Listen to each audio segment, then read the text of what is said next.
To begin warping our loom, we need our yarn, a piece of masking tape, and we need, I'm also going to use two popsicle sticks. They need to be about the same length as your loom is wide, and then a pair of scissors. To begin, I'm going to turn my loom over to the back side, and I'm going to put my yarn across the length and just kind of tape it down. This is just temporary. This will come off later, so it doesn't have to be nice and neat. It just has to hold it down. Then I'm going to carefully start wrapping that yarn that I have around my loom through the notches.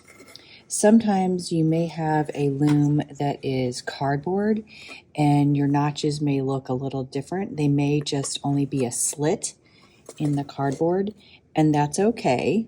Sometimes those slits kind of get stuck together, and you have to be careful to make sure that you get them loose and that you can actually get the yarn down into the slot. So I just dropped my yarn.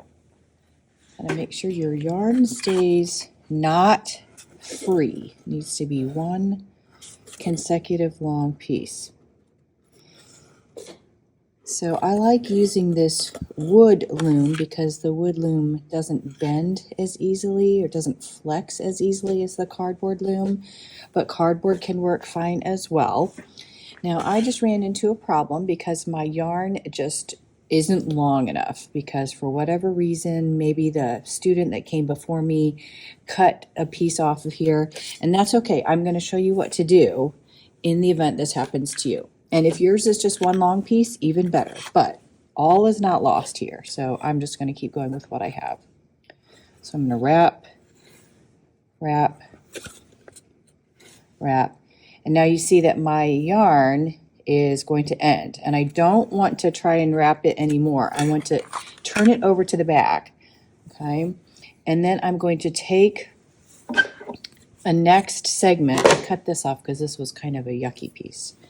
I'm going to tie it on, just make a knot. I'm putting two pieces together and wrapping it around my fingers and pulling it into a knot. Okay, so I just made a knot, and I'm going to just cut the extra off.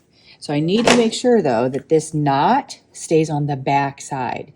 If you tied it way over here, and by the time you wrap it, this knot ends up on the front side, you'll need to redo it, because the knot, the ugly stuff, has to stay on the back. All right, let's keep going. So flip it over and wrap, wrap, wrap, wrap, till I get all the way to the end. Now I'm going to come back over and I'm going to take my yarn, cut it off from the skein. Now I'm going to try and peel back to get to this piece that I taped down. Free it. Set it free so it's loose. Now I'm going to take these, the end and the beginning, and tie them together.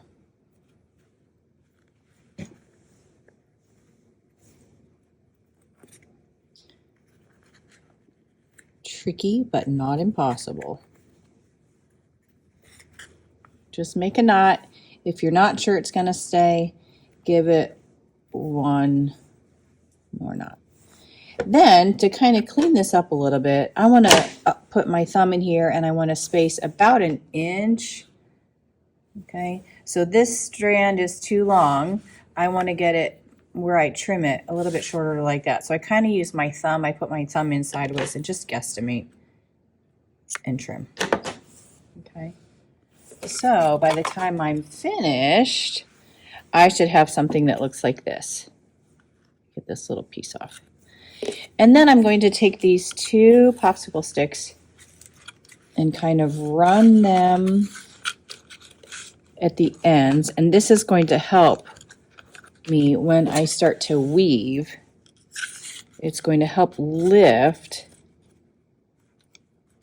my warp threads off of the loom and it creates a little bit of a gap. Do you see a little gap I just made in between the loom and the warp threads? That's going to help me to get my needle in and out of. So that is warping your loom.